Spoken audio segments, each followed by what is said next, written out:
in between these 4 events, did you see Boris socially? Sure. How? I mean, it wasn't like a regular thing. I wouldn't say, weekly, or it was more like, what are you doing? Would you like to have lunch? And then we had lunch, and that, and then it was, when the Google Hangout came out, he's like, I'd like to be able to talk to you directly. We tried having drinks out in public or having lunch. It just became too much of a mob show. So I was like, look, you just got to come to my office. I don't have time to play paparazzi and selfies with you. You can come directly to me. And my Shoreditch office was literally on his way home or on his way to any number of activities. Your office was where? I mean, it was in Shoreditch, but it was in your flat, right? Yes, yeah. Which is very common for most startups. OK. Right, and where was Boris living at the time? Because I'm trying to work out how it was on his way home. He lived right next to Angel. So many times he would come up Bishopsgate, and Bishopsgate went into Shoreditch High Street, and it was an easy How many times stop. did he visit your home?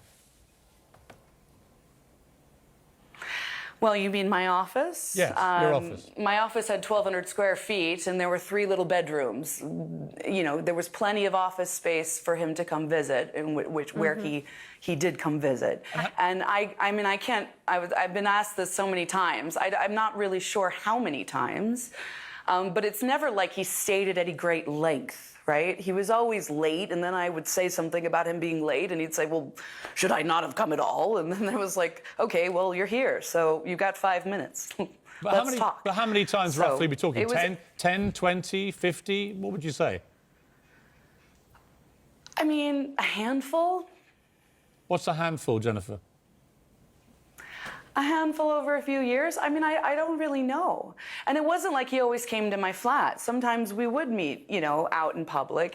I preferred it. I didn't like it because it always became, a spectacle. Have you ever gone anywhere public with Boris? Right, but I mean, if the London mayor comes to your home, I mean, you're going to remember roughly how many times. I mean, it's 5, it's 10, it's 20, I mean, roughly. You're a smart lady. You know the answer. 5? 5 times? 5 times. 10 times? I mean, 10 times? I mean, it just a doubled. handful of times. Right, but you get my point. You just doubled it literally in 2 seconds. So how many is it? I know, but it's not like I'm sitting here guessing. I mean, OK, 1, 2, 3, 4, 5, 6, 6 times. 7 times. I mean, I don't know. I have not sat here and counted. I told you a handful of times. We'll say 5. Did you know at the time that he was married?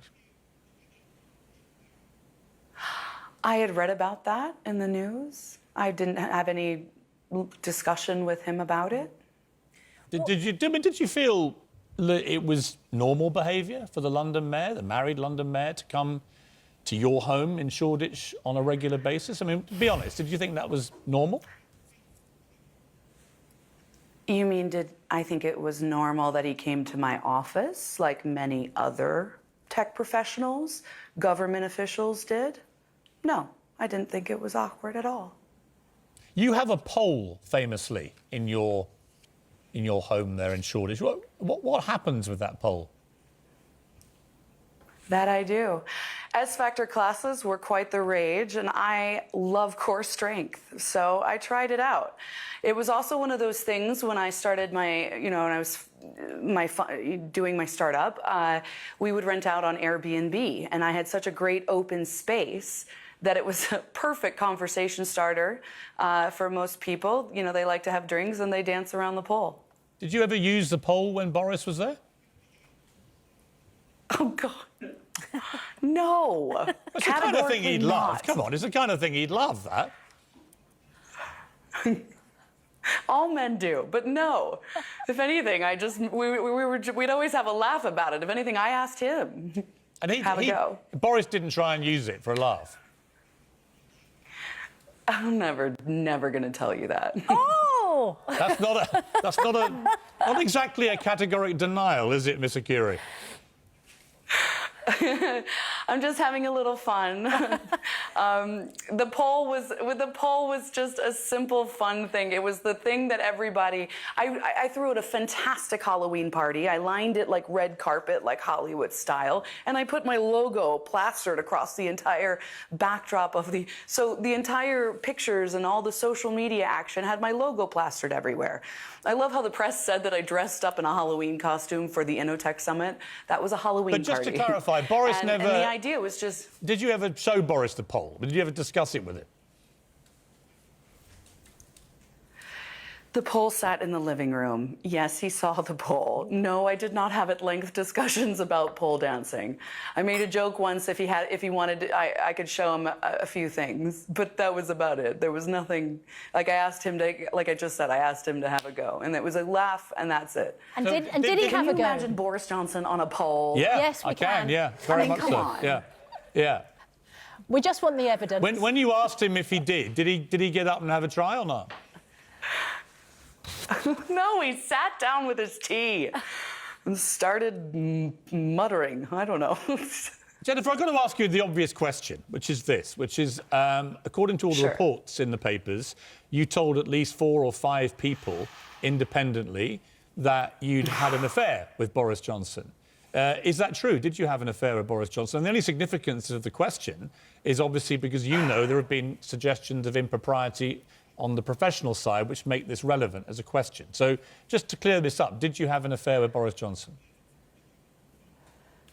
First of all, those people are not my friends. These are insinuations and third-party hearsay. And no, I wouldn't be going around blabbing to a bunch of people at my school. That's just completely preposterous. And secondly, would you like me to ask about your sex life? Because I thought about this a lot. When the story broke, of course, the first initial reaction is to, deny everything and to come out, making sure you're side. But then when I saw the way I'm objectified and dragged through the street, or through the press with all these kind of misquotes and misinterpretations of who I am, I can't believe that if I had looked a different way or if I was a man, I wouldn't be objectified Jennifer, this way. I completely So it's because Jennifer, of that reason? Yeah. I understand why you would react like that. And of course, questions about your private life, your personal life and your sex life are extremely awkward and may appear extremely personal. Yeah. The point about this situation is that we're talking about a relationship with a man who is in a position of enormous power and influence, and whether he should have declared an interest if he had a relationship with you. So it becomes much more of a matter of public interest, your own personal relationship with Boris Johnson. And it's nothing to do with the way you look or who you are or objectifying you. It's a matter of politics and influence. And that's why the question is pertinent and as awkward as it is.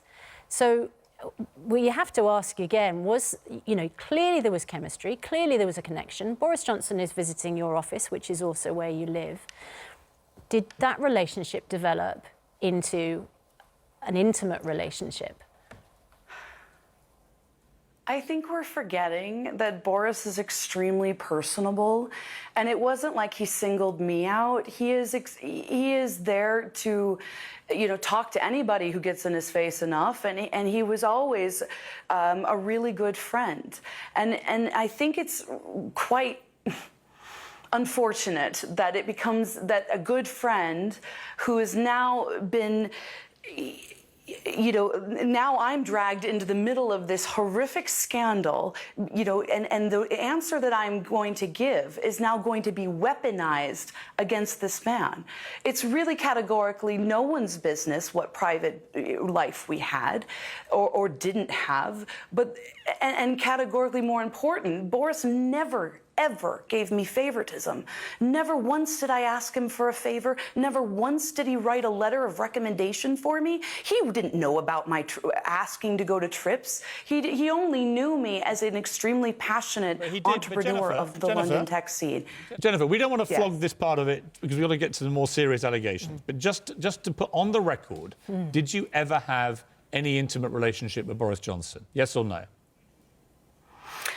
And because the press have made me this objectified ex-model pole dancer, I really am not going to answer that question. So you won't deny it? I'm sorry. I'm not going to be putting myself in a position for you to weaponize my answer.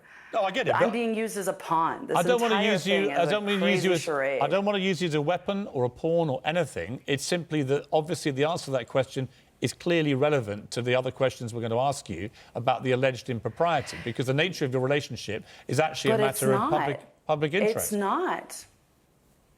It's not. Categorically, Boris had nothing to do with all my other achievements. Literally, someone has written down every single thing I've done in London and found a way to drive back to Boris. Okay, well, we're going to come. crap. Jennifer, this is why I am not answering this question. We're going to take a short break, and listen, I respect your right. You can answer every question any way you see fit. But just for the record, you're not denying it. I'm not answering. That's my record. Okay. We'll So take please a short. don't misuse my words like everyone else. No, I'm going to use your words are coming out of your own mouth on live national on television. That's the benefit. There can be no distorting them. Everyone can hear what they can hear, and obviously you could shut down all that speculation by saying simply, "It's not true. I never had any intimate relationship with Boris Johnson." You could do that. You've chosen not to. I respect that.